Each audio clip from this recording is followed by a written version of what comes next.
Hello there and welcome back to another review. So today we're going to be having a look at Mr. Vampire 2. Now before I go any further, if you have not picked up this Hoppin' Mad box set from Eureka Entertainment, make sure to do so right away. I never thought in a million years here in the UK we would get all the Mr. Vampire sequels on Blu-ray.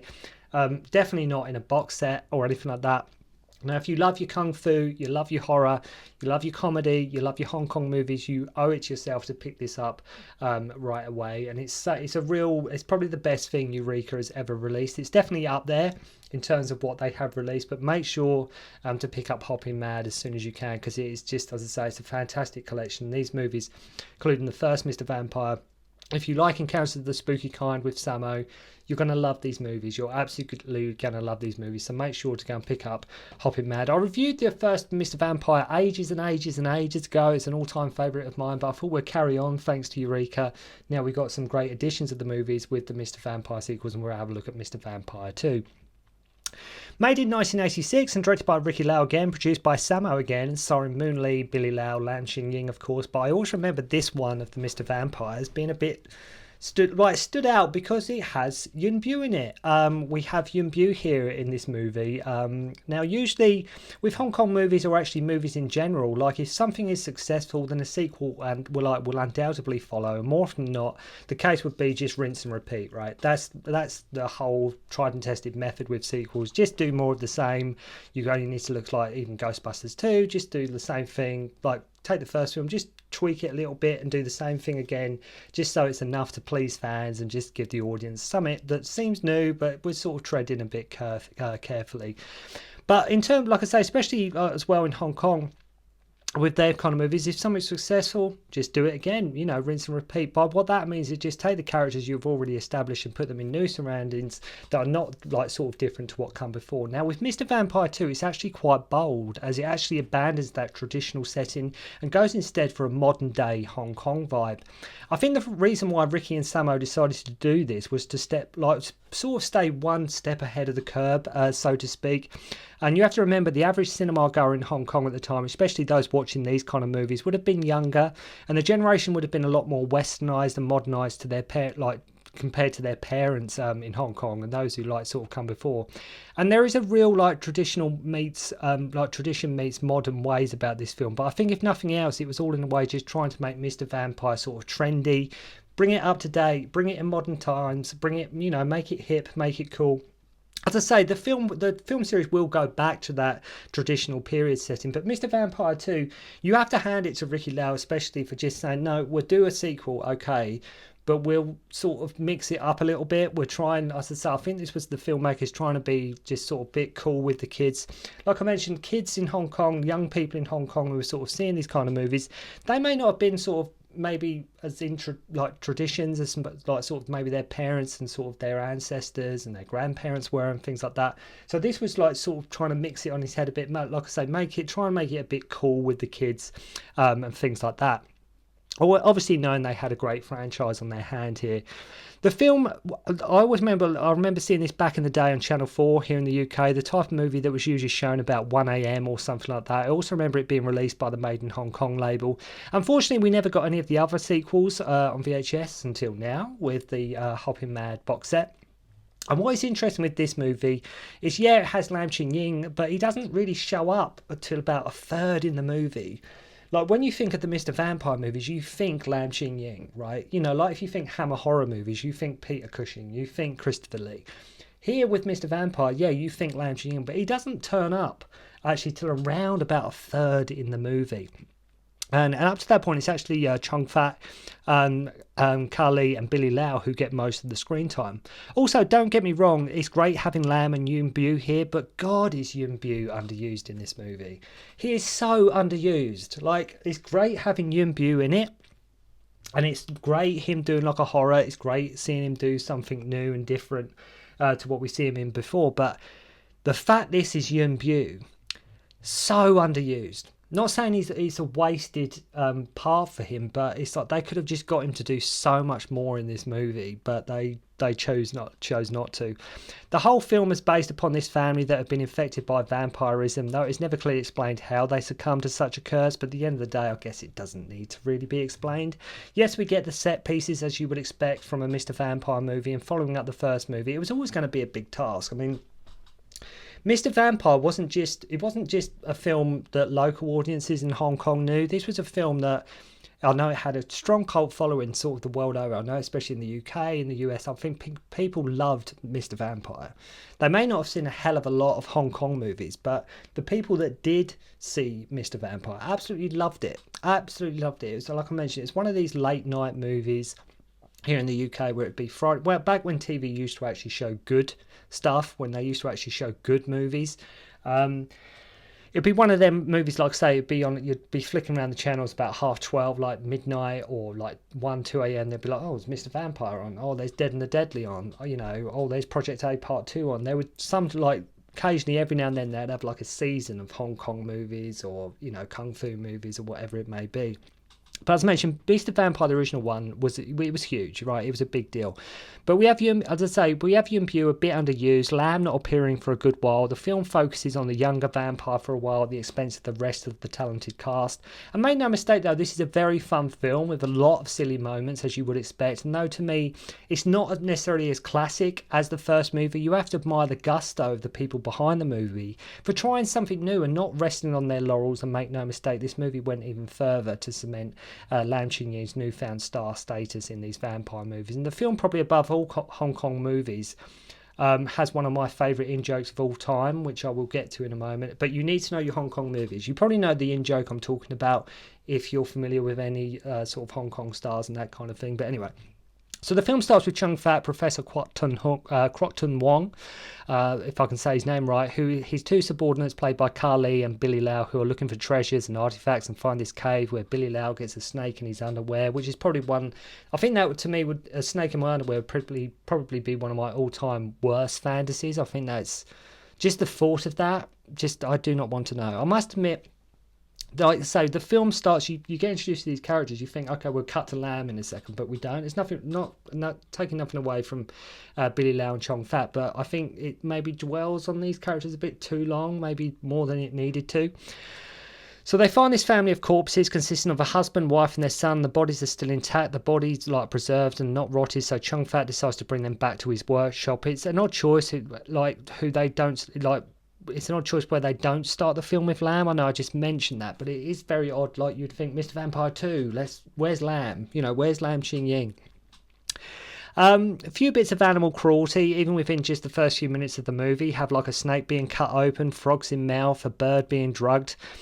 So whilst transporting one of the bodies, the head protective talisman comes off, and has the vampire boy wanting to dance away in the back of the van and keeps turning the radio on. Billy Lau rips the head off the female, and so begins a very sort of slapstick scene, which plays into what you would expect. So when I say rip the head off, I mean like sort of the head sort of talisman, like sort of the protective barrier. So that comes off. And so begins a very slapstick scene. Not so much a fight scene, just more of a set piece. So the gimmick, he has like one talisman. He has to keep deciding which vampire to put it on at one point. Sort of hiding in a box, giving the vampire his clothes, sort of piece by piece. Chung Fat Professor comes back and manages to subdue this male, and they say they must find the boy. So this young girl finds the little boy vampire in her father's greenhouse, and the whole plot is more like something like out of E.T. or something like that. It's more like, say, this family taking in this little vampire, and it plays in a way a bit like a kids movie. This movie, as I say, I think very talented cast, but I don't think, you know, when I'm talking about Yuen Biao and Lam Ching-ying, they maybe not used as much as they should have been. But as I say, this boy, he goes to this girl's house, and her and her brother sort of befriend this young vampire. They think he's like sort of an immigrant at first. She starts bringing in more apples. There is something really sweet about a kid trying to hide a vampire, though. Something that it nestles in, like I say, closely to a kid's film. It just maybe it's not the plot you was expecting when you think of a Mr. Vampire sequel starring no less than Yuen Biao and Lam Ching-ying. So she introduces him to her brother, and they agree to hide him in their room. It does become like sort of, like I mentioned, like a movie for the young at heart, I suppose, with a montage of them all hanging out together with their friends. Dare I say, a very almost westernized montage, like of a kids' movie, give or take. So finally we get introduced to Yen, played by Yuen Biao, and he is like a photographer, journalist, like always a journalist, isn't it? Always a journalist or reporter. And Lam Ching-ying, who runs like a herbal clinic. After being bitten, Billy Lau visits Lam's shops, and yes, he is actually in this movie. He is actually known as Lam Ching-ying. Love how he comes to see him, and he's like, "Oh, it's just a small thing," and he is like the most brutal. He has like the most brutal, gnarliest injury on his arm you've ever seen. Lam gets Yuen Biao and Moon Lee to follow Billy, as he is suspicious. Lam's suspicious that he's been bitten by a vampire. So Yuen follows them back to the lab and finds the vampires, and his way of thinking is that, well, if he can get a photo taken with them, then he'll be famous. I mean, it makes sense, right? If I get a photo taken with these vampires, I'll be famous. That's Yuen Biao's whole logic here and what he's thinking about.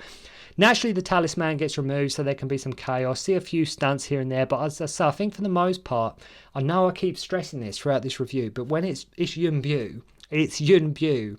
It's criminally underused. It's quite funny they unleash this gas that makes them all walk and move in slow motion. There's a bit of a gimmick with some of the scenes in this movie. So Mr. Vampire, the movies, it's not, you don't get fight scenes, you don't get kung fu necessarily. You do get a bit with Chin Su Ho in the first movie, but by and large they are just set pieces. It's like sometimes you'll stay in one place for maybe 10 minutes just in like this set piece, and then sort of all kinds of chaos and madness will sort of happen around that.